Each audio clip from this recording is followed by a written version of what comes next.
Hello everyone, welcome back to my channel. अभी तक आपने मेरे चैनल को सब्सक्राइब नहीं किया तो प्लीज जल्दी से चैनल को सब्सक्राइब कर ले। एपिसोड 5 की शुरुआत में टोंग यांग मिस्टर जाओ को जिंगशान को इंट्रोड्यूस करवाते हुए कहती है कि ये मेरा हाई स्कूल का क्लासमेट और बेस्ट फ्रेंड है। मिस्टर जाओ कहते हैं कि तुमसे मिलकर खुशी हुई। मिस्टर जाओ एंड टोंग यांग लोन के बारे में डिस्कस करते हैं। यहाँ पर जिंगशान को बुरा लगता है कि वो टोंग यांग की बातों में पार्टिसिपेट नहीं कर पा रहा होता और यहाँ पर इन दोनों को इतना क्लोज होते हुए बात करते हुए देखकर जिंगशान को ऑकवर्ड महसूस होता है। जिंगशान टोंग यांग से कहता है कि फैंग और उसकी वाइफ डिनर करने के लिए खाने के लिए कोई जगह ढूंढ रहे, क्यों ना मैं उनको यहीं पर बुला लूं। यहाँ पर टोंग यांग उसकी बात को ठीक से सुनती नहीं है तो जिंगशान उसे पूछता है कि कोई प्रॉब्लम तो नहीं है ना। टोंग यांग हाँ बोल देती है। फैंग की वाइफ कहने लगती है कि जिंगशान ने हमें इमरजेंसी में मैसेज कर यहाँ पे बुला लिया है, लेकिन अब वो अपना फोन रिसीव नहीं कर रहा। फैंग कहता है कि परेशान होने की क्या जरूरत है, जब हम वहाँ पर पहुँचेंगे तो हमें सब पता चल जाएगा। जब ये दोनों रेस्टोरेंट पहुँच जाते हैं तो चेंग को बाहर खड़े हुए देखकर पूछते हैं कि तुम यहाँ पर क्या कर रहे हो। तो चेंग कहता है कि अंदर सिचुएशन बहुत अजीब है। फांग कहता है कि तुम क्या कहने की कोशिश कर रहे हो। चेंग कहता है कि अंदर कोई आदमी है जिसे मैं नहीं जानता। सुनते ही फांग और उसकी वाइफ फौरन अंदर चले जाते हैं। फैंग की वाइफ कहती है कि हम यहाँ पर कैसे बैठेंगे, तो जिंगशान कहता है कि हम लोग जेंडर वाइज सीट को बांट सकते हैं। अब ये सब लोग यहाँ पर बैठ तो जाते हैं लेकिन फांग को बहुत मुश्किल होता है। ये देखकर शांग कहती है कि मेरा हस्बैंड मेरे साथ बैठ सकता है। जिंगशान कहता है कि हाँ बैठ जाए। टोंग यांग कहती है कि कैसा इत्तेफाक है कि आज तुम लोग भी यहीं पर खाना खाने के लिए आ गए हो। तो जियांग कहती है कि जिंगशान ने हमें यहाँ पर बुलाया था। ये सुनकर टोंग यांग हैरान हो जाती है।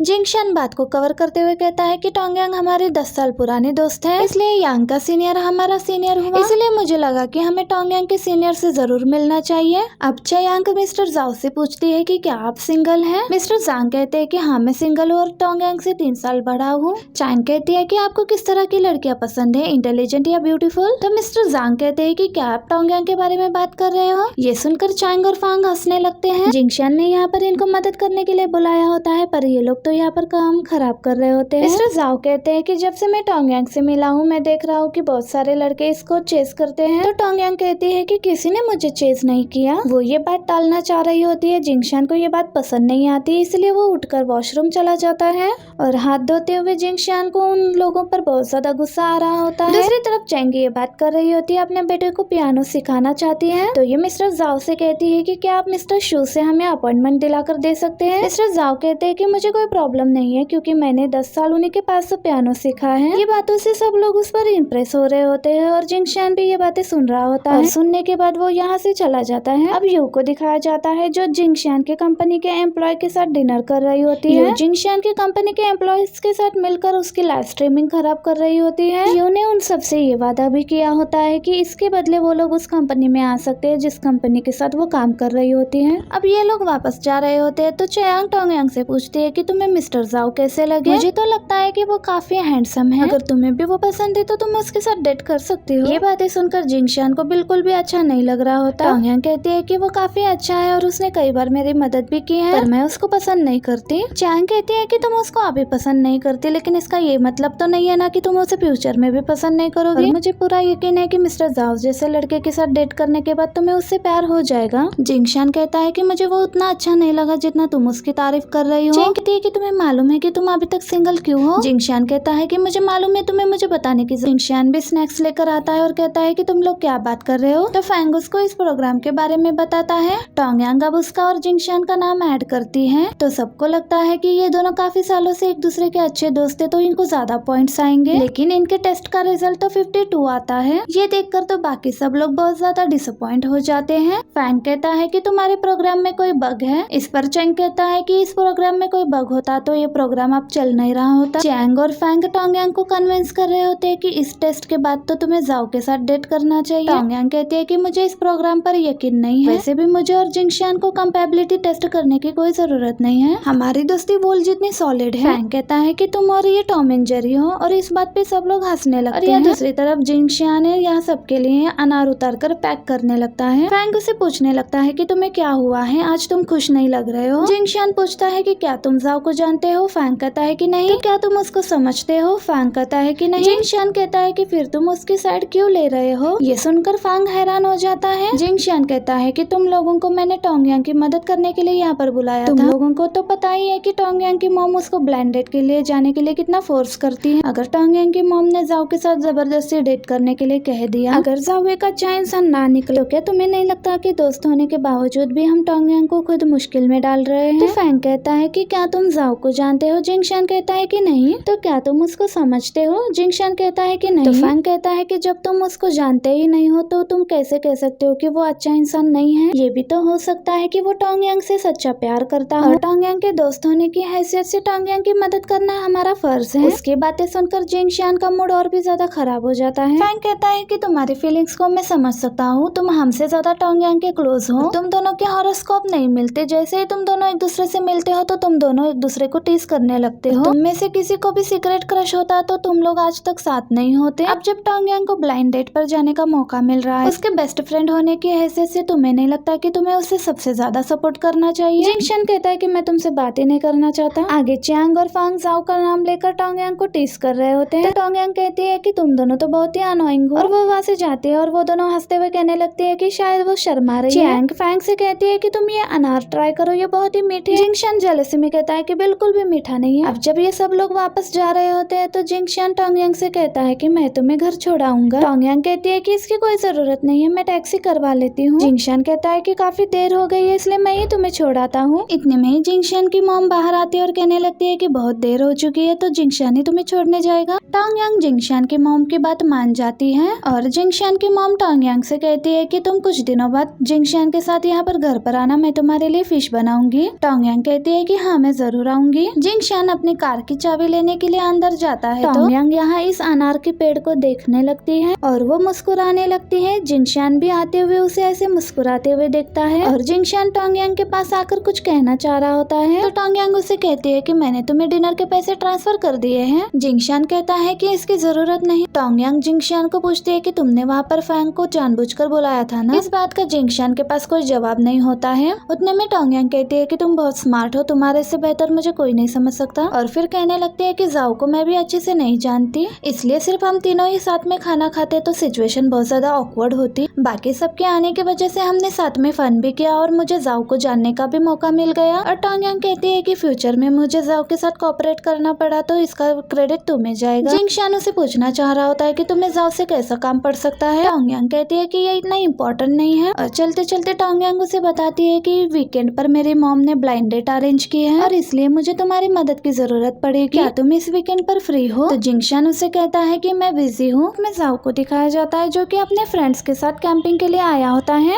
ये सब लोग यूनिवर्सिटी में साथ थे। गाओ कहता है कि यहाँ पर टोंगयांग भी होती तो ये हमारा रियूनियन गैदरिंग हो जाता। जाओ कहता है कि वो अभी ही वापस आई है तो अक्सर ओवर टाइम काम में बिजी रह जाती है। यहाँ पर जो दूसरी फ्रेंड होती है वो कहने लगती है कि मैंने अपने बाकी फ्रेंड से भी बात की थी कि जब यांग वापस आएगी तो हम उसे वेलकम पार्टी देंगे, लेकिन हम सभी इतना बिजी हो गए कि हम यांग को पार्टी ही नहीं दे पाए। जाओ कहता है कि तुम उसके साथ डोम शेयर किया करती थी ना? तो वो कहती है कि हाँ। ये सब लोग यहाँ पर टोंगयांग के बारे में ही बात करने लगते हैं। तो यहाँ पर वो टोंगयांग के पसंदीदा चीजों के बारे में बताती है। तो जाओ कहता है कि क्या टोंगयांग को स्कल्पचरल पसंद है? तो वो कहती है कि उसको ये बहुत अच्छे लगते हैं। वो तो अपने सारे पैसे इन्हीं पर खर्च करती है। तुम्हें शायद मालूम नहीं है लेकिन उसका पूरा कमरा डिफरेंट स्कल्पचरल से भरा हुआ है। अब ये सब सुनकर जाओ तो सोच में पड़ जाता है। टोंगयांग अपने मॉम के फोर्स करने पर ब्लाइंड डेट पर आ जाती हैं। ये दोनों बहुत ही ज्यादा ऑकवर्ड महसूस कर रहे होते हैं। यहाँ पर जो आंटी होती है जो इन दोनों को इंट्रोड्यूस करवाई होती है वो इन दोनों की पिक्चर निकाल कर टोंगयांग की मॉम को भेज देती है और टोंगयांग की मॉम ये पिक्चर जिंगशान की मॉम के साथ बैठकर देख रही होती है। उन दोनों को वो लड़का बहुत ही अच्छा लगने लगता है। जिंगशान की मॉम कहती है कि मुझे तो ये टोंगयांग के लिए बहुत ही ज्यादा सुटेबल लग रहा है। इतने में जिंगशान जल्दी में आता है और अपनी मॉम से कहता है कि आज मेरा अलार्म क्यों नहीं बजा? तो मॉम कहती है कि तुम्हारा अलार्म बजा था लेकिन तुम तो उठे ही नहीं, इसलिए मैंने तुम्हारा अलार्म बंद कर दिया। जिंगशान ये सुनकर परेशान हो रहा होता है। जिंगशान की मॉम कहती है कि आज टोंगयांग ब्लाइंड डेट पर गई है। जिंगशान नहीं देखते हुए कहता है कि मुझे बहुत ही जरूरी काम के लिए जाना है। जिंगशान टोंगयांग के पास आ जाता है और इन दोनों को बाहर से खड़े हुए देख रहा होता है। टोंगयांग भी जिंगशान को ढूंढ रही होती है लेकिन उसे वो कहीं पर भी दिखाई नहीं देता। कुछ देर बाद जिंगशान रेस्टोरेंट के अंदर आकर बैठ जाता है। इतने में ही टोंगयांग को मैसेज आता है कि तुम्हारा असिस्टेंट तैयार है। मैसेज देखने के बाद टोंगयांग जब साइड पर देखती है तो उसे जिंगशान नजर आ जाता है। वो लड़का टोंगयांग से पूछता है कि क्या आपको कोई काम है? वो कहती है कि हाँ, इसके बाद मुझे एक जरूरी मीटिंग के लिए जाना है। तो वो लड़का कहता है कि क्यों ना मैं आपको ड्रॉप कर दूं। तो यांग कहती है कि इसकी जरूरत नहीं है। ये सुनकर वो लड़का कहता है कि फिर मैं आपको डिस्टर्ब नहीं करूंगा। ये कहकर वो लड़का यहाँ से जाता है। उस लड़के के जाते ही दूसरा लड़का यांग से मिलने के लिए आ जाता है। जिनशान इनके करीब खड़े होकर इनकी बातें सुन रहा होता है। कुछ देर बाद जिनशान यहाँ पर आ जाता है और उसे कहने लगता है कि क्या आप मिस टोंग यांग हैं? टोंग यांग हाँ कहती है, लेकिन आप कौन हैं? तो जिनशान कहता है कि हम दोनों की मुलाकात ब्लाइंड डेट पर हुई थी, जो कि हमारे पेरेंट्स ने अरेंज की थी। तो यांग कहती है कि मुझे याद आ गया, लेकिन अभी मेरी ब्लाइंड डेट मेरे साथ है। मुझे लगता है कि आप कुछ ज्यादा ही जल्दी आ गए हैं। वो कहता है कि क्या सच में? यांग कहती है कि हाँ, अभी 5 मिनट बाकी है। तो जिनशान कहता है कि मैं आपका वेट कर लेता हूँ, और जिनशान उस लड़के को सॉरी बोलकर यहाँ से चला जाता है। तो टोंग यांग कहते हैं कि इस लड़के के साथ डेट खत्म करने के बाद मैं आपको इन्फॉर्म कर दूंगी। ये सारी बातें सुनकर वो लड़का कंफ्यूज हो गया होता है। तो यांग उस लड़के से कहती है कि आप हॉबीज के बारे में बात कर रहे थे ना? ये लड़का गुस्से में कहता है कि आपका शेड्यूल बहुत ज्यादा टाइट है, तो मैं आपको डिस्टर्ब नहीं करूंगा। ये कहकर वो लड़का यहाँ से चला जाता है। जैसे ही ये लड़का यहाँ से चला जाता है तो टोंग यांग जिनशान को इशारे से कहती है कि तुमने बहुत अच्छा काम किया। और आगे टोंग यांग को अपनी मॉम की वजह से और भी लड़कों से मिलना पड़ता है, और वो उसकी बातें सुनकर बोर हो गई होती है। इतने में जिनशान को एक कॉल आता है, तो वो साइड में चला जाता है। और टोंग यांग नोटिस करती है कि जिनशान रेस्टोरेंट में नहीं है। वो पूरे रेस्टोरेंट में जिनशान को ढूंढ रही होती है। कुछ ही देर बाद जिनशान कॉल पे बात करते हुए वहाँ पर आ जाता है, और टोंग यांग जिनशान को बुलाने के लिए शिंक मारती है। ये देखते ही जिनशान अपने कॉल कट करके उसके पास चला जाता है। एट द एंड ये दोनों बहुत ज्यादा थक गए होते हैं, और जिनशान कहता है कि आज तो तुम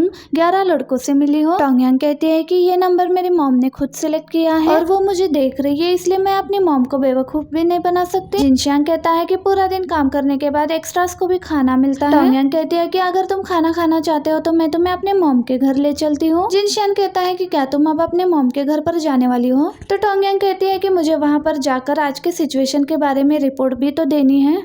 तो जिनशान कहता है कि चलो ठीक है, फिर हम फ्री का खाना खाने के लिए चलते हैं। जिनशान टोंग यांग के साथ उसके मॉम के घर पर आ जाता है।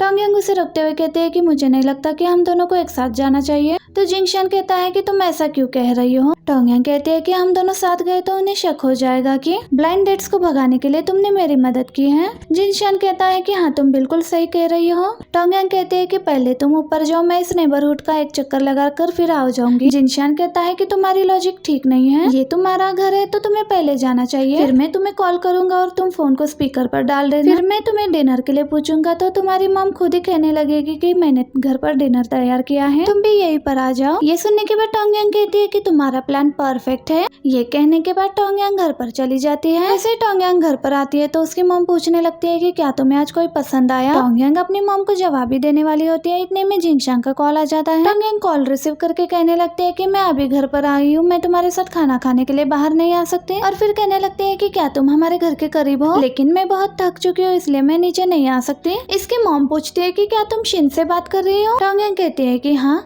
तो मॉम कहती है कि खाना तैयार है, तुम जिनशान को यहीं पर बुला लो। टोंग यांग फोन स्पीकर पर कर देती है। जिनशान आने से मना कर रहा होता है तो उसकी मॉम कहती है कि हम बहुत क्लोज है तो इसलिए फॉर्मल होने की जरूरत नहीं है, तुम यहीं पर आ जाओ। कॉल करते होते ही जिनशान ऊपर आ जाता है और ये दोनों मुस्कुराते हुए देख रहे होते हैं कि इनका प्लान काम कर गया। इतने में टोंग यांग के डैड आ जाते हैं और ये दोनों से कहते हैं कि मैंने तुम्हें और जिनशान को अभी नीचे देखा था। और फिर टोंग यांग से पूछते हैं कि फिर तुम अकेले ऊपर क्यों आई? ये सुनकर ये दोनों कंफ्यूज हो जाते हैं। डैड कहते हैं कि जिनशान तुम्हारे साथ ऊपर क्यों नहीं आया, क्या कोई प्रॉब्लम है? तो टोंग यांग बात को चेंज करते हुए कहती है कि डैड हम खाना खाने वाले हैं, इसलिए आप अपने हाथ जल्दी से धोकर आ जाइए। इसको इतना घबराते हुए देखकर जिनशान कहता है कि इजी ले लो, इतना घबराने की जरूरत नहीं है। ये लोग खाना खाने के लिए बैठ जाते हैं। टोंग यांग की मॉम पूछती है कि तुम नीचे कब आए थे? और जिनशान से कहती है कि मुझसे इतना फॉर्मल होने की जरूरत नहीं है। तो जिनशान कहता है कि मेरी मॉम जब भी खाना बनाती है तो खाने में बहुत ही ज्यादा ऑयल और सॉल्ट डालती है। इतने में टोंग यांग की मॉम को उस ब्लाइंड डेट वाली औरत का कॉल आ जाता है और वो औरत टोंग यांग के बारे में बात कर रही होती है ब्लाइंड डेट को लेकर। टोंग यांग की मॉम कहती है कि आपको क्या बात करना है मेरी बेटी के बारे में। इतने में टोंग यांग को बहुत ज्यादा स्पाइस लग जाता है और डेट पर क्या होता है सारे लड़कों के साथ वो बताने लगती है। तो उसकी मॉम थोड़ा गुस्सा हो जाती है और वो कहती है कि मेरी बेटी के लिए वो सारे लड़के क्वालिफाइड नहीं है। इसके बावजूद भी वो औरत टोंग यांग की मॉम को टोंग यांग के बारे में बहुत सारी शिकायतें कर रही होती है, जिसके बाद टोंग यांग की मॉम ये ग्रुप ही डिलीट कर देती है। इस पर टोंग यांग कहती है कि ये ब्लाइंड डेट ग्रुप्स रिलायबल नहीं होती है। तो उसकी उसकी मॉम कहती है कि मैंने सिर्फ एक ग्रुप डिलीट किया है, अभी भी मेरे पास 9 ग्रुप है। ये सुनकर जिंगशान हैरान हो जाता है और कहता है कि क्या? तो बात को बदलते हुए कहता है कि खाना बहुत ही ज्यादा डिलीशियस है। तो टोंगयांग के डैड उसको और भी ज्यादा खाना परोसने लगते हैं। तो जिंगशान थोड़ा सा टोंगयांग को भी दे देता है कि तुम खा लो। डिनर के बाद जिंगशान फ्रूट काट कर टोंगयांग को देता है और कहता है कि तुम इसे बाहर लेकर जाओ और इन सारे बर्तनों को मैं धो लेता हूँ। टोंगयांग कहती है कि ये मेरा घर है, इसलिए ये काम मुझे ही करना होगा। जिंगशान कहता है कि कोई बात नहीं और उसके ज्यादा इंसिस्ट करने पर वो उस फ्रूट लेकर बाहर चली जाती है। जिसके बाद यांग की मॉम किचन में एक पॉट लेने के लिए अंदर आ जाती है। तो ये टोंगयांग और उसके डैड से पूछने लगती है कि क्या आपको मालूम है वो पॉट कहाँ पर है? टोंगयांग कहती है कि मैं साल में सिर्फ 3 बार आती हूँ, तो मुझे कैसे पता होगा। जिंगशान भी सुनकर वो पॉट को ढूंढने लगता है और कुछ देर बाद ही उसे वो पॉट मिल भी जाता है। ये देखकर टोंगयांग बहुत ज्यादा हैरान हो जाती है। टोंगयांग की मॉम कहती है कि हाँ मैं इसे ही ढूंढ रही थी। तो जिंगशान कहता है कि लास्ट टाइम जब मैं अपनी मॉम के साथ यहाँ पर आया था तो मैंने इसे यहाँ पर रखा था। उसकी मॉम कहती है कि जो हर्बल मेडिसिन तुमने मुझे दी थी, क्या तुम्हें पता है कि वो कहाँ पर है? जिंगशान को ये भी पता होता है कि वो हर्बल मेडिसिन कहाँ पर रखा हुआ है। टोंगयांग ये सब कुछ देखकर हैरान हो जाती है। जिंगशान टेबल साफ कर रहा होता है तो टोंगयांग उसके पास आकर कहती है कि हम सब ने तुम्हारे लिए सबसे मीठा पीस छोड़ा है। तो जिंगशान कहता है कि मैंने ये डिसाइड किया है कि तुम्हें ये खाना चाहिए। टोंगयांग उसकी ये बात नहीं मानती और उसको ये पीस खिला देती है। अब ये दोनों किचन के कबर्ड में एक साथ सामान रखने लगते हैं। टोंगयांग जब पीछे मुड़ती है तो ये दोनों एक दूसरे के बहुत ही ज्यादा क्लोज आ जाते हैं। मॉम भी ये दूर से देख रही होती है। जब टोंगयांग यहाँ से चली जाती है तो मॉम आकर उसे कहती है कि मुझे तुम्हारे और टोंगयांग के बारे में कुछ बात करनी है। जिंगशान घबरा जाता है और पूछता है कि आपको क्या बात करनी है? मॉम कहती है कि जब तुम बाहर उसको बुलाते हो तो उसे ब्रो नहीं कहकर बुलाना चाहिए। अगर टोंगयांग ने सारे ब्लाइंड डेट्स को तुम्हारी तरह अपने भाई बना लिया तो बहुत ज्यादा प्रॉब्लम हो जाएगा। ये कहकर उसके मॉम वहाँ से चली जाती है। और ये वाला सीन यहीं पर कट होकर पास्ट में दिखाया जाता है कि जिंगशान टोंगयांग के साथ अपने पेट से अनार उतार रहा होता है। अब टोंगयांग जिस टेक्निक से अनार को काट रही होती है उसके उस टेक्निक की वजह से ये लोग बहुत आसानी से अनार को निकाल लेते हैं। जिंगशान बहुत इम्प्रेस होता है और कहता है कि तुम्हारी ये टेक्निक बहुत ही ज्यादा कूल है। टोंगयांग इसी बात को पढ़ाई पर ले जाती है। तो जिंगशान कहता है कि मैं समझ रहा हूँ तुम क्या कहना चाह रही हो। ये खाने के बाद मैं फिजिक्स और मैथ्स के पेपर्स को सॉल्व कर लूंगा और मैं कोशिश करूंगा कि मेरा और तुम्हारा एडमिशन एक ही यूनिवर्सिटी में हो जाए। टोंगयांग कहते हैं कि तुम मेरे साथ एक ही यूनिवर्सिटी में आने के लिए इतनी ज्यादा मेहनत क्यों कर रहे हो? तो वो कहता है कि मुझे फैंग ने कहा है कि मैं तुम्हारे साथ ही तुम्हारी यूनिवर्सिटी में नहीं गया तो मेरी जगह कोई और ले लेगा और तुम्हारा कोई और बेस्ट फ्रेंड बन जाएगा और मैं ऐसा नहीं होने दूंगा। मैं जब जिंगशान टोंगयांग के घर से जा रहा होता है तो टोंगयांग उसे रोकती है और शान डर जाता है और पूछने लगता है कि क्या हुआ है। यांग उसे बोलती है कि तुम इतना डर क्यों रहे हो? शान कहता है कि जब भी तुम मेरा पूरा नाम लेकर बुलाती हो तो मुझे पुराना टाइम याद आ जाता है जब तुम मेरे पढ़ाई ना करने पर मुझे क्रिटिसाइज किया करती थी। यांग उसे कहती है कि मुझे तुम्हें थैंक्स बोलना है, मैं पिछले कई सालों से काफी बिजी हूँ, तुमने मेरे पेरेंट्स का बहुत अच्छे से ख्याल रखा है, इसलिए मैं तुम्हें मेरे पेरेंट्स का ख्याल रखने के लिए थैंक्स बोलना चाहती हूँ। शिन कहता है कि कल सुबह हम बैडमिंटन खेलने वाले हैं तो क्या मैं तुम्हें सुबह पिक करने आ सकता हूँ? तो यांग उसे कहती है कि नहीं मैं खुद ही आ जाऊंगी। शिनो से बाय बोलने के बाद यहाँ से चला जाता है। अगली सुबह जब यांग घर से निकलने वाली होती है तो इसको जाओ का कॉल आ जाता है। वो उसे कहता है कि क्या तुम फ्री हो, मुझे तुमसे कुछ कहना है। यांग कहती है कि मैं तुम्हें एक लोकेशन भेजती हूँ, तुम वहीं पर आ जाओ। चैंग, फांग और शियान यहाँ पर आ चुके होते हैं। चेंग यांग को मैसेज करते हुए कहता है कि तुम अगर लेट हो गई तो तुम हमें लंच करवाओगी। तो चेंगो से पूछती है कि क्या वो नहीं आ रही है। शियान कहता है कि मुझे लगता है कि वो अभी भी सो रही है। इस पर फांग हंसने लगता है और चेंग कहती है कि इसको उसकी रूटीन के बारे में कितना कुछ पता है। उसके बाद फांग कहता है कि तुम अपने पार्टनर को कॉल क्यों नहीं कर लेते। शिन कहता है कि वो लेट हो जाएगी, लेकिन अगर वो ना भी आई तो मैं तुम दोनों को हरा सकता हूँ। ये सुनकर चेंग और फांग ये दोनों उसको चैलेंज करते हैं और ये तीनों बैडमिंटन खेलना शुरू कर देते हैं। ये तीनों मिलकर अपना अपना गेम खेलने लग जाते हैं और चेंग और फांग दोनों ही मिलकर जिनशान को फाइनली हरा देते हैं। इससे चेंग और फांग दोनों खुश हो जाते हैं। इसके बाद चेंग को मैसेज आता है कि यांग कहती है कि इमरजेंसी की वजह से मैं यहाँ पर नहीं आ सकती। चेंग कहता है कि तुम कहाँ पर हो, मैं वहाँ पर आ जाता हूँ। शियान इन दोनों को बताता है कि यांग यहाँ पर नहीं आने वाली। चेंग कहती है कि तुम उससे कहो कि हम उससे मिलने आ जाते हैं। शियान कहता है कि मैंने उससे ये पहले ही कहा है और जाओ यांग से मिलने के लिए आ जाता है। जाओ कहता है कि ये जगह बहुत अच्छी है। टोंगयांग कहती है कि ये मेरे फ्रेंड फांग की है, अगर तुम्हें यहाँ पर अगली बार आना है तो तुम मुझे कॉल कर दो, मैं उसको बता दूंगी। वो कहता है कि फैंग की है ये जगह। यांग कहती है कि क्या तुम उससे जानते हो? तो वो कहता है कि जाओ कहता है कि हाँ वही जो अपनी बीवी से बहुत ज्यादा प्यार करता है। इस पर टोंग कहती है कि हाँ वही है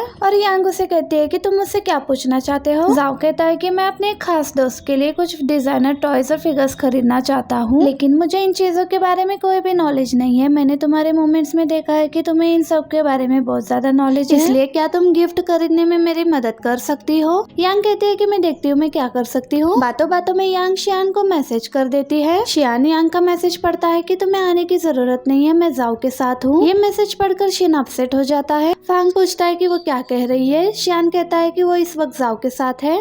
ये सुनते ही चैंग और फांग दोनों बहुत ज्यादा खुश हो जाते हैं। चैंग कहती है कि जाओ के दिल में यांग के लिए फीलिंग है, लेकिन यांग के बारे में मैं कुछ नहीं कह सकती। चैंग कहती है कि लेकिन मैं सोच में पड़ गई हूँ कि यांग इसके बारे में क्या सोचती है। फांग कहता है कि मुझे नहीं पता, तुम शियान से पूछ लो। वो उससे पूछती है कि क्या जाओ यांग के टाइप का है। शियान काफी गुस्से में होता है, वो चैंग के बातों का जवाब नहीं देता और चैंग फांग को बताने लगती है कि इस साल की शुरुआत में फॉर्चून टेलर के पास गई थी और उसने कहा था कि इस साल उसे बॉयफ्रेंड मिल जाएगा और यांग उस पर्सन को काफी पहले से जानती है। ये सुनने के बाद तो शियान और भी ज्यादा जेलस हो जाता है। इतने में फांग शियान से कहता है कि क्या तुमने सुना है इस साल यांग को बॉयफ्रेंड मिल जाएगा। ये सुनकर शियान बहुत ज्यादा गुस्सा हो जाता है और शटन फांग के सर पर आकर लगती है तो चैंग कहती है कि क्या तुम पागल हो गए हो, तुम ऐसे कैसे मार सकते हो इसे। वो जल्दी से फांग के पास जाती है और कहती है कि क्या बहुत ज्यादा चोट लगी है। फांग कहता है कि चिंता मत करो, कुछ नहीं हुआ है, तुम ऐसा कैसे कर सकते हो, तुम्हारे पास कोई क्रीम भी नहीं है। फांग कहता है कि मुझे एक पानी की बोतल दे दो। ये देखकर शियान को थोड़ा बुरा भी लगता है। दूसरी तरफ यांग जाओ को डिजाइनर टॉयज दिखा रही होती है। जाओ पूछता है कि तुम इनकी बहुत बड़ी फैन हो, तो तुम्हारा फेवरेट ब्रांड कौन सा है। यांग कहती है कि हमारा जॉब इस तरह का है कि हम किसी को अपने पसंद के बारे में नहीं बता सकते। जाओ कहता है कि हाँ, केयरफुल रहना बेहतर है।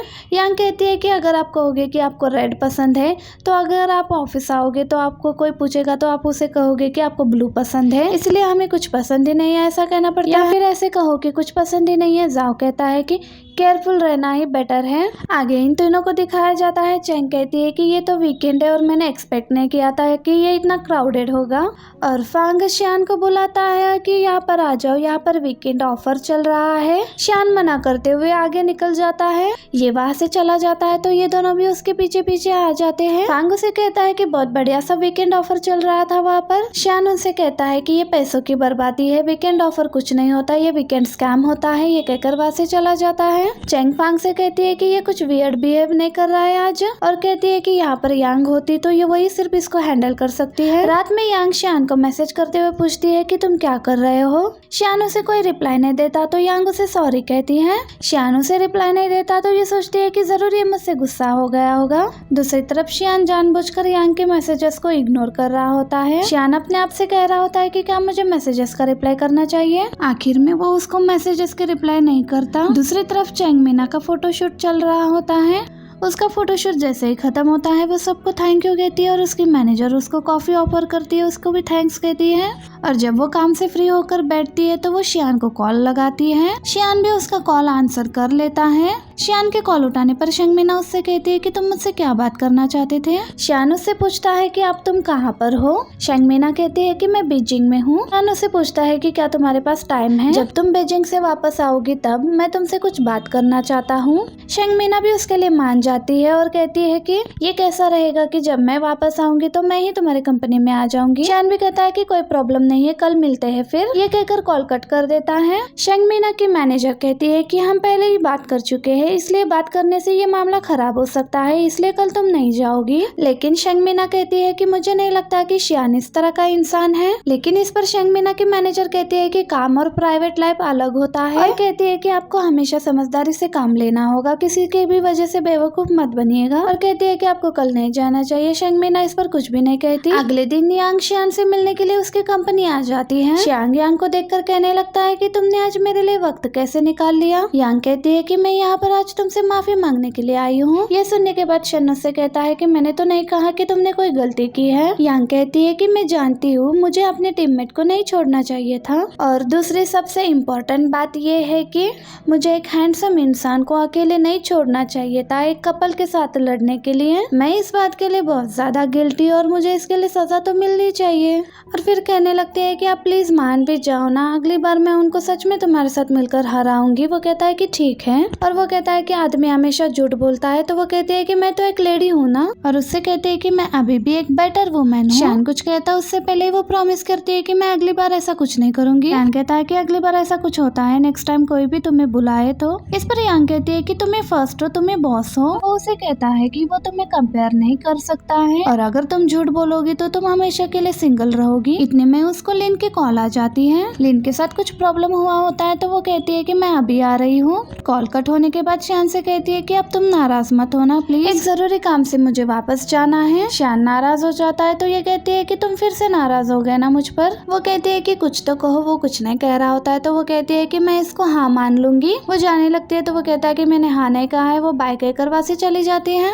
और उसके लाई हुए खाने को देखकर कहता है कि ये खाना वेस्ट करना अच्छी बात नहीं है। ये कहकर खाना खाने लग जाता है। यांग जब लिन के साथ अपने क्लाइंट से मिलने के लिए जा रही होती है, तो उसको जाओ का कॉल आता है, जो उसे कहता है कि फाइनेंस डिपार्टमेंट ने एक पार्टी ऑर्गेनाइज की है। जाओ यांग को भी इस पार्टी में इनवाइट करता है। तो यांग उसे कहती है कि आज मुझे ऑफिस से बाहर काम है। तो जाओ उसे कहता है कि तुम आराम से अपना काम खत्म करके पार्टी में आ जाना। यांग ओके कहकर कॉल कट कर देती है, और उस रेस्टोरेंट ओनर से मिलने के लिए आती है जिसने लोन के लिए अप्लाई किया होता है। मैनेजर जू टोंग का इंट्रोडक्शन करवाते हुए कहते हैं कि ये क्रेडिट ऑडिट डिवीजन से मिस टोंग है, और साथ ही साथ उस लेडी से पूछता है कि क्या हम अंदर जाकर देख सकते हैं, और वो लेडी कहती है कि हाँ क्यों नहीं, यहाँ से जाइए।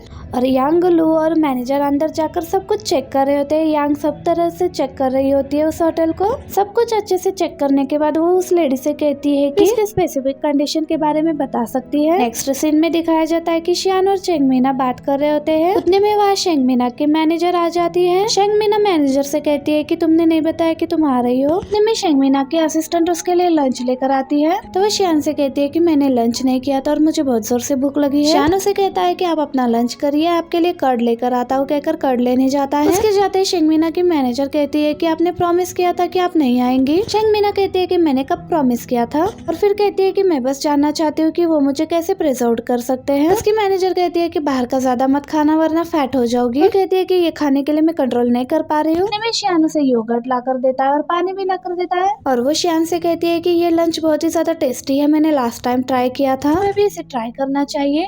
तो शियान भी ट्राई करता है। बाइट ट्राई करने के बाद उसे बहुत ही ज्यादा टेस्टी लगता है, इसलिए वो उसका पिक निकालता है और शेंगमीना से उसका एड्रेस भी पूछता है कि ये कहाँ पर मिलता है, और शेंगमीना उसे उस शॉप का एड्रेस बताती है। और शियान कहता है कि इसका रिव्यू भी बहुत अच्छा है, और वो उसकी कंपनी को भी अच्छा बोलती है, तो वो उसे थैंक्स कहता है सपोर्ट करने के लिए। और हमें यांग दिखाई जाती है जो उसी शॉप के ओनर से बात कर रही होती है, और वो उस शॉप के बारे में उसे बताने लगती है कैसे उसने इस स्टॉल को स्टार्ट किया और कैसे उसने इससे पहले एक कंपनी को लीड किया था। जहाँ पर पहले काम करती थी वहाँ पर उसे सैलरी नहीं मिलता था। बताया कि उनके पास कैश नहीं था, बट उन्होंने कहा कि उनके पास एक शॉप है, और उन्होंने कंपनसेशन के तौर पे सैलरी की जगह शॉप दे दिया। यांग कहती है कि क्या आप हमें उस जगह ले जा सकते हैं। वो ओनर कहते हैं कि हाँ क्यों नहीं, मैं लेकर जाती हूँ।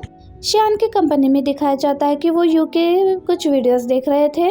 शेंगमीना और उसके मैनेजर और सब लोग बहुत अच्छे से देख रहे होते हैं। वो किसी प्रोडक्ट का एड वीडियो होता है, और उनको जो प्रोडक्ट दिया जाता है उसे लाइव स्ट्रीमिंग करके सेल करना होता है। और लास्ट में शेंगमीना का लाइव स्ट्रीमिंग दिखाया जाता है, जहाँ पर वो रोजमेरी के जूस को सेल कर रही होती है, और उस प्रोडक्ट के बारे में बता रही होती है कि रोजमेरी के बारे में। कहती है कि रोजमेरी आपको याद रखने की क्षमता को बढ़ाता है, और सबसे ज्यादा उसके ही प्रोडक्ट सेल हुए होते हैं। और शियान कहता है कि लोगों ने आपके इस मूड को बहुत ज्यादा एंजॉय किया है। ये डिसीजन सिर्फ मेरा नहीं है, लोगों के व्यूज और उनके कमेंट्स पर लिया गया है। कहता है कि व्यूअर्स को आपका जियोग्राफी, ह्यूमैनिटी, लाइफ को लेकर जो अंडरस्टैंडिंग है वो बहुत ज्यादा पसंद आया है। और कहता है कि हम हर live stream personal meeting room में करेंगे जो कि सैलून के जैसा होगा, और उस सैलून में उसके कंफर्ट के लिए सब कुछ होगा और स्टोरीज भी होंगे, ये कहता है। और कहता है कि आपने तो जियोग्राफी में मेजर किया है। इस बात पर वो हाँ कहती है। उसके मैनेजर कहती है कि हम कंसिडर करके बताएंगे आपको। आगे दिखाया जाता है कि यांग को स्टॉल ओनर ने उस शॉप पर लेकर आई थी जहाँ पर वो पहले काम किया करती थी, अब वो बंद हो चुकी है। यांग और यांग की टीम इस शॉप को भी चारों जगह से अच्छे से देखती है, और कहती है कि हमने बहुत कुछ जाना है आपके कंडीशन के बारे में, और कहती है कि आपका जो प्रॉब्लम है उसको भी सॉर्ट आउट करने की कोशिश करेंगे, और उनसे रिक्वेस्ट करती है कि क्या आप और थोड़ा इन्फॉर्मेशन दे सकती है। तो वो शॉप ओनर बताने लगती है कि जितने भी लोग थे वो सब मिलिट्री फैमिली से थे, और उन सबके हस्बैंड की भी डेथ हो चुकी थी मेरे हस्बैंड जैसे। और कहती है कि आपको और भी कुछ इन्फॉर्मेशन चाहिए तो आप मुझे बता सकती है, मैं आपको बता बता दूंगी। और बताती है कि हमारे फ्रेंड्स ने हमें इंट्रोड्यूस कराया था और कहती है कि मिनमो 2013 में पैदा हुआ था और उसकी वाइफ ने घर छोड़ दिया पैसे कमाने के लिए और उनके बेटे को अब मैं ही संभालती हूँ, वो मेरे छोटे बेटे जैसा है। और ये सब बताने के बाद यांग उनको थैंक यू कहती है सब इन्फॉर्मेशन देने के लिए। उसके बाद दिखाया जाता है कि शेंग मीना चेन से मिलने आती है, उसको न्यू हेडसेट देने के लिए आती है और माफी मांगने के लिए आती है जो उसने तोड़ दिया था।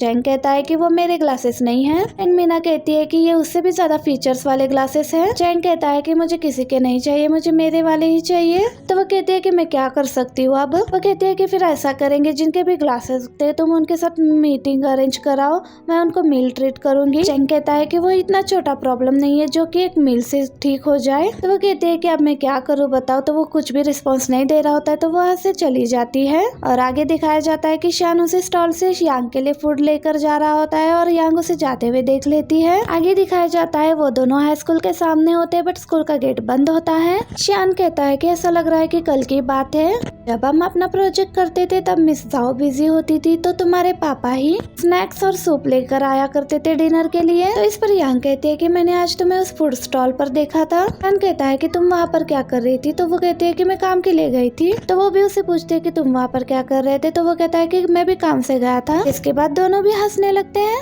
यांग उससे पूछती है कि क्या तुम्हारा यू के साथ प्रॉब्लम फिक्स हो गया। कहता है कि मैं अपने लाइफ के लिए फाइट करूंगा। तो वो कहती है कि प्रो प्लेयर जैसे फाइट करोगे। हाथों का एक्शन करती है, वो वैसे ही डांस कर रहा होता है। तो वो कहती है कि तुम ऐसा नहीं कर सकते। में यांग को जाओ का कॉल आता है जिसे देखकर वो थोड़ा जेलस फील हो जाता है और यांग जाओ से सॉरी कहती है कि सॉरी मैं नहीं आ सकी, मुझे एक इम्पोर्टेंट काम था, मैंने जितना टाइम सोचा था मुझे उससे ज्यादा समय लगा उस काम के लिए। और उसे कहती है कि शायद हम किसी और दिन मिलकर बात करेंगे। और ठीक है कहकर बात कर रही होती है, उतने में यान कहता है कि तुम बिजी हो तो मैं जा रहा हूँ। वो उसे रोकती है और कहती है कि मेरी फर्स्ट प्रायोरिटी तुम हो और कोई नहीं। और कहती है कि मैं इस चीज के लिए रिस्पॉन्सिबल हूँ, मुझे तुम्हारे साथ रहना चाहिए था। और कहने लगती है कि अगर तुम बिजी हो तो छोड़ दो, ठीक है जाओ। और तुम हर बार ऐसे ही बात करते हो, पूरे इमोशनल एंडिंग के साथ बात करते हो, जैसे कि ओके। जब भी तुम ऐसे बात कर रहे होते हो तुम झूठ बोल रहे होते हो मुझसे और तुम ऐसे ही हो। ये सब बातें उसकी बता रही होती है और उसे कहती है कि बताओ तुम्हें क्या बात करनी थी मुझसे। वो कहता है कि मैंने प्लान चेंज कर दिया है। वो सेटिस्फाइड तो हो गए बट उन्होंने कहा है कि वो कंसिडर करके बताएंगे। तो वो कहते हैं कि क्या उसने कहा कि वो क्विट करने वाली है, अगर उनका माइंड चेंज हो भी गया हो तो भी वो तुम्हें अभी नहीं बताएंगे। वो कहता है कि मैंने फैंग से प्रॉमिस किया था कि शेंग नीना कॉन्ट्रैक्ट को रिन्यू करवाएगी और वो Chinese new year shopping festival का इन्वेस्टर है। तो यांग कहती है कि तुम उसे बता दो कि जिस दिन मैं रिच बन जाऊंगी तो मैं इन्वेस्टर बन जाऊंगी। कहता है कि ब्रो द सीरीज भी पेंडिंग फिनिश्ड हो चुका है तुम्हारी वजह से। तो वो हंसते हुए कहती है कि ये कब हुआ, जब फैंग उस पर काम कर रहा था और उसने तुमसे कहा कि प्लान इम्प्रूव करने के लिए, तब हुआ है ऐसा। तो वो कहती है कि हाँ मैंने ही किया था इडियट। तो कहती है कि मैंने तुम्हारे हर बैटल में कंट्रीब्यूट किया है तो मुझे मेरे शेयर्स कब मिलेंगे। शियान कहता है कि क्या शेयर, जो मेरा है वो सब तुम्हारा ही तो है। यांग शॉक हो जाते हैं और कहते हैं कि क्या बोल रहे हो, ऐसा नहीं हो सकता। और कहती है कि तुमने मेरे मैसेजेस का रिप्लाई क्यों नहीं दिया और कितने देर तक तुम मुझ पर गुस्सा थे। तो वो कहता है कि ऐसा कुछ भी नहीं है। कहता है कि जब तुम बिजनेस ट्रिप और हॉलीडेज पे गई थी तब हमारे पास तो 10 मौके ही थे मिलने के लिए। वो कहती है कि मैं तुम पर छोड़ती हूँ। तो वो कहता है कि वर्ड्स काउंट नहीं होते। वो पूछती है कि तुम्हें क्या चाहिए अब। तो वो बैडमिंटन हॉल की तरफ इशारा करता है। तो वो कहती है कि जिनशान अभी, कहती है कि अभी तो पूरे दिन काम करके आए और अब तुम बैडमिंटन खेलने के लिए बोल रहे हो। वो कहता है कि जस्ट खेल कर आ जाएंगे हम लोग। वो कुछ नहीं कहती और कार की तरफ चली जाती है। कहता है कि तुम थक गई हो तो ठीक है फिर। वो उसे रोकते हुए कहती है कि ठीक है चलो हमारे स्कूल के बैडमिंटन हॉल में खेलते हैं। और वो कहती है कि क्या तुम श्योर हो कि तुम दीवार खोद कर जाओगे अंदर बैडमिंटन खेलने के लिए। उसे कहता है कि तुम नहीं चढ़ पाओगी, तुम बूढ़ी और वीक हो चुकी हो। कहती है कि मेरा फोटो ग्लोरी हॉल में लगा हुआ है। कहती है कि तुम में कुछ भी शर्म नहीं है, मुझ में है। कहता है कि ठीक है। तो ये दीवार चढ़ रही होती है, वो चढ़ नहीं पा रही होती है तो शियान से कहती है कि मदद तो करो अब चढ़ने में। वो उसकी हेल्प करता है दीवार कूदने में। के बाद वो भी दीवार कूद कर आ जाता है इस साइड में और कहता है कि मैं अभी भी यंग हूँ और एंगल्स मेरे पहले जैसे ही हैं। दोनों रेस लगाते हैं कि सबसे पहले बैडमिंटन हॉल की तरफ कौन पहुँचता है।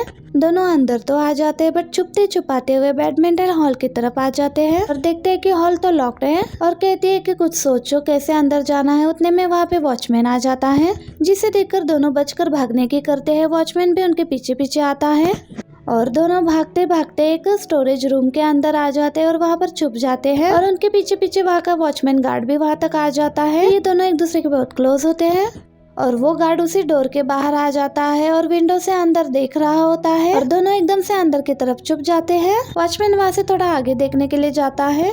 शान झांक कर देख रहा होता है तो यांग कहती है कि मत देखो, अभी भी वो यहीं पर होगा, चुप रहो। शान उसे कुछ बोल रहा होता है। यांग उसे कहती है कि जिंगशान अब ये सब मत बोलो रिस्पॉन्सिबल और नॉट रिस्पॉन्सिबल के बारे में। हम दोनों क्लोज फ्रेंड्स है और हम दोनों बहुत डिफरेंट है एक दूसरे से। और कहती है कि लाइफ में बहुत कुछ है करने के लिए, बट मुझे ये जॉब करनी है और मैं सबको खुश देखना चाहती हूँ, चाहे मैं उनसे नफरत ही क्यों ना करती हो। यान उससे कुछ कहने वाला होता है, उससे पहले ही वो कहती है कि मेरे लाइफ में बहुत ज्यादा रेस्ट्रिक्शंस है, बट इन सब के बीच एक छोटा सा फ्रीडम स्पेस भी है और तुम मेरे बेस्ट फ्रेंड हो और तुम ही वो रीजन हो। और दोनों एक दूसरे को ही देख रहे होते हैं और यहीं पर ये प्रेजेंट वाला सीन कट होकर पास्ट में दिखाया जाता है उनके हाई स्कूल में।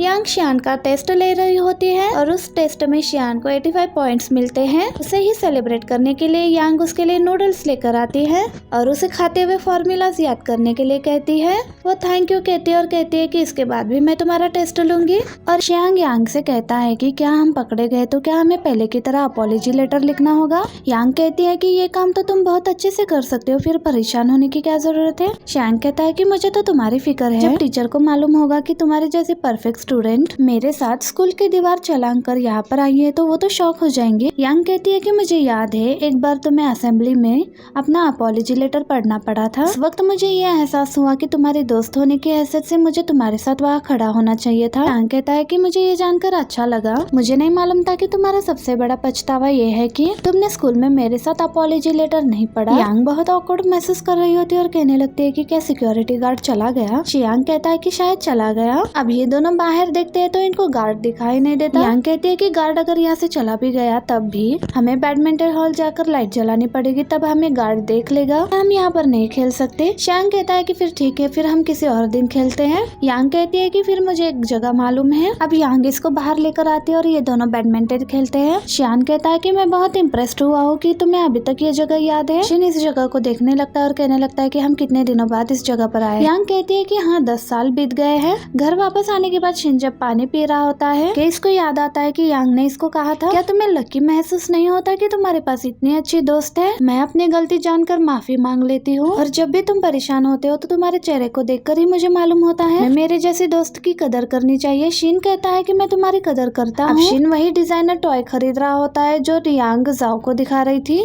अगले दिन यांग के पास ये डिजाइनर टॉय आ जाता है और यांग इसको देखकर बहुत खुश दिखाई देती है। अब यांग सोच रही होती है कि ये किसने भेजा होगा। फिर यांग को याद आता है कि जाओ ने इस डिजाइनर टॉय के बारे में उससे बात की थी। यांग को लगता है कि ये डिजाइनर टॉय जाओ ने भेजी है तो उसे मैसेज कर कर कहती है कि क्या तुम मुझसे कल मिल सकते हो। अगले दिन जाओ यांग से मिलने के लिए आ जाता है। जाओ इससे पूछता है कि तुमने इतनी जल्दी में मिलने के लिए मुझे क्यों बुलाया। यांग कहती है कि तुमने मुझे जो गिफ्ट भेजा है वो मैं एक्सेप्ट नहीं कर सकती।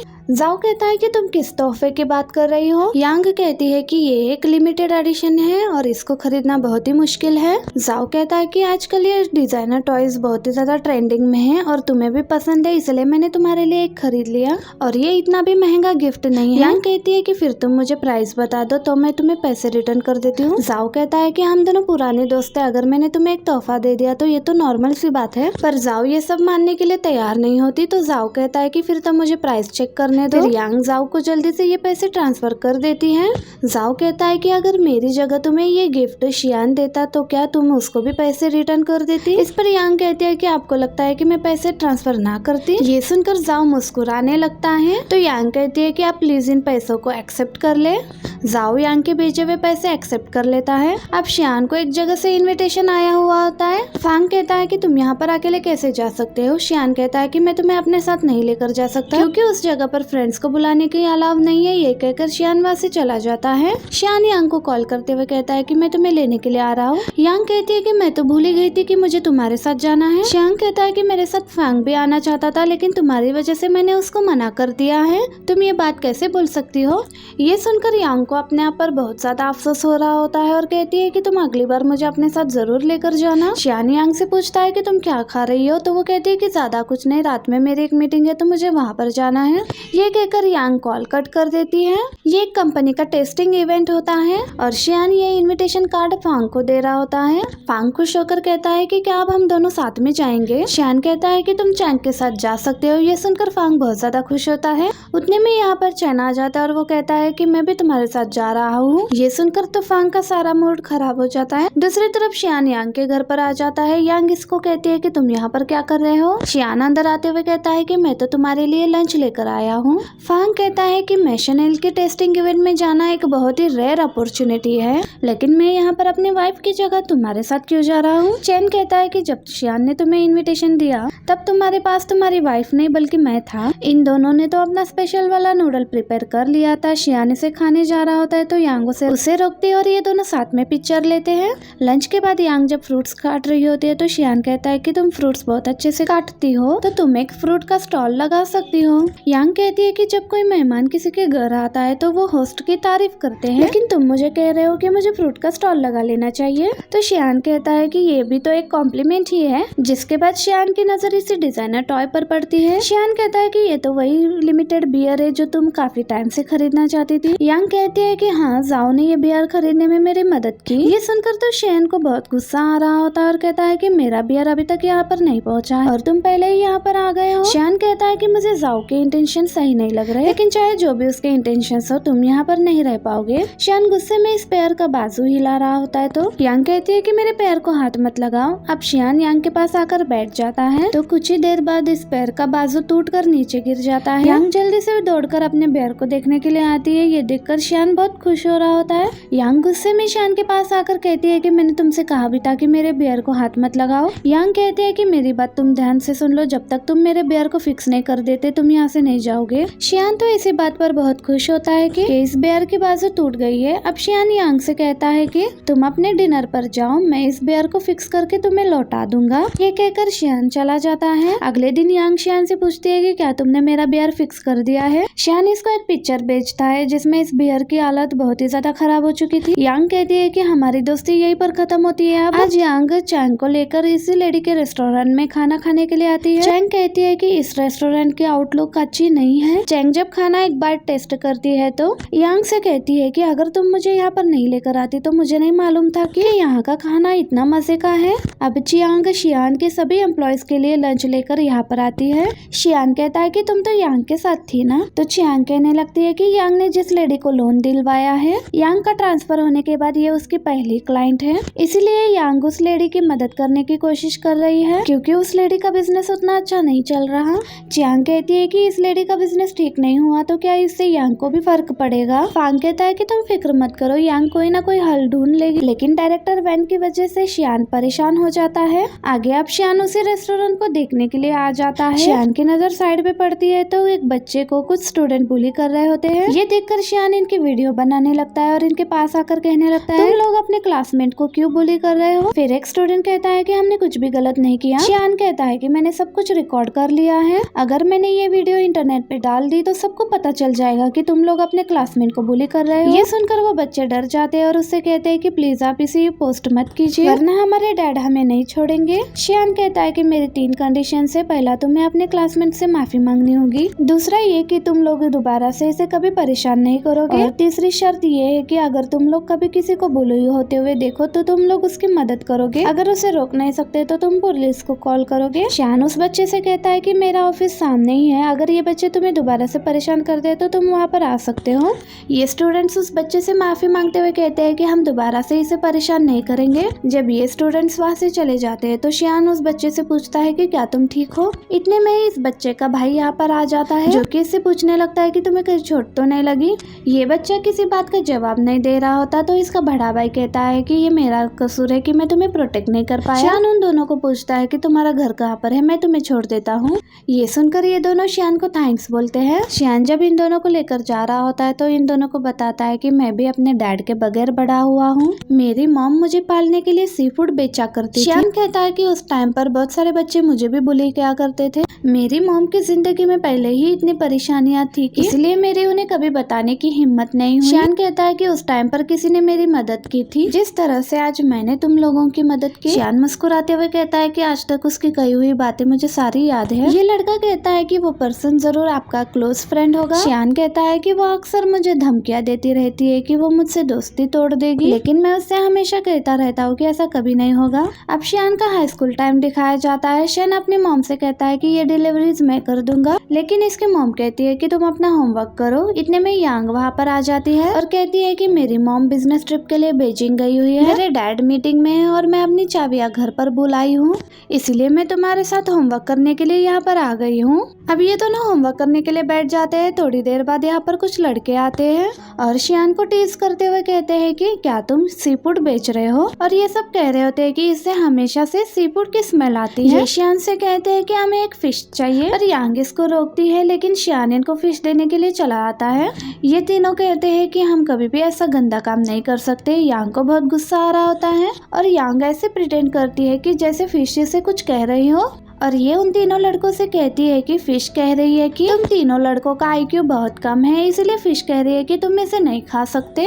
ये सुनकर शियान हंसने लगता है तो यांग उन तीनों लड़कों से कहती है कि तुम लोगों को मेरी बात पर यकीन नहीं आ रहा तो मेरे पास कुछ क्वेश्चन पेपर्स है, तुम लोग इसे सॉल्व कर दो। अगर तुम लोग इसे सॉल्व कर पाए तो ये फिश मेरी तरफ से तुम लोगों के लिए गिफ्ट होगी। उनमें से एक लड़का कहता है कि ये पेपर तो बहुत ही मुश्किल है, हम लोग सॉल्व नहीं कर पाएंगे। ये लड़का कहता है कि तुम इसे प्रोटेक्ट क्यों कर रही हो, ये तुम्हारा क्या लगता है। तो यांग कहती है कि मैं इसका बड़ा भाई हूँ। यांग कहती है कि आखिरी बार तुम लोगों के पेरेंट्स स्कूल आए तो मैं उनको गेट तक छोड़ने के लिए गई और अगली बार वो जब आएंगे तो मैं उनसे इस इंसिडेंट के बारे में जरूर बात करूंगी। ये सुनकर तो ये तीनों लड़के यहाँ से भागी जाते हैं। शियान यांग को बड़ा भाई कहते हुए कहता है कि मैं इसे सॉल्व नहीं कर पा रहा हूँ। तो यांग कहती है कि तुम मुझे बड़ा भाई क्यों कह रहे हो। शियान कहता है कि तुमने तो अभी कहा है।